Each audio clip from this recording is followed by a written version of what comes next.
अभ्यास 77।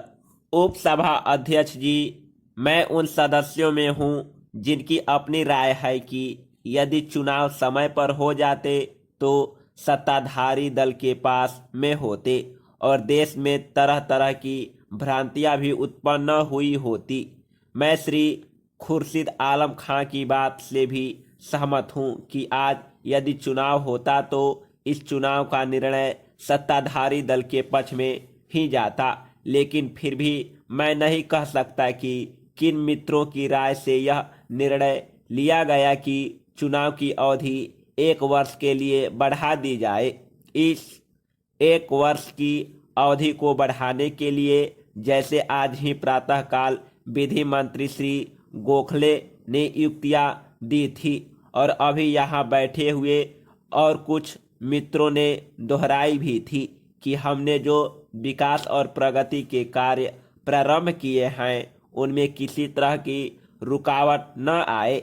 इसके लिए हम चाहते हैं कि चुनाव 1 वर्ष के लिए और बढ़ा दिए जाएं।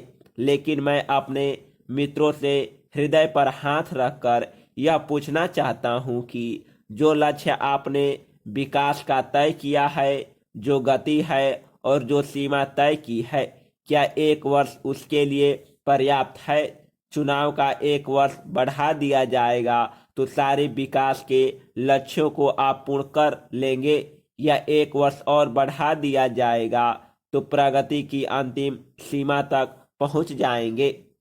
मेरा कहना यह है कि उसके लिए तो 5 वर्ष भी पर्याप्त नहीं है। जिस गति से देश चल रहा है और हमारी सरकारी मशीनरी चल रही है, वास्तविकता यह है कि पिछले 1 वर्ष में तो हमने कुछ दाग बेल लगाई है, कुछ रेखाएं खींची है, कुछ लक्ष्य निर्धारित किए हैं जिनकी ओर हम चलना चाहते हैं। उसमें कुछ अंशों में सफलताएं भी प्राप्त की है, लेकिन हमको इस सत्य को भी स्वीकार करना चाहिए कि उनमें सबसे बड़ी सफलता आर्थिक क्षेत्र के अंदर प्राप्त हुई है। हमने जो मुद्रा स्फीति पर नियंत्रण किया है या जो विदेशी पूंजी को भारत में केंद्रित करने के लिए कुछ व्यवहारिक पग उठाए हैं, यह सराहनीय है। हमारे देश में कृषि के क्षेत्र में जो प्रगति हुई है या दूसरी जो शिक्षण संस्थाओं में अनुशासनहीनता आ गई थी उस पर किस प्रकार का नियंत्रण हुआ है, निश्चित रूप से इसकी सराहना करनी चाहिए।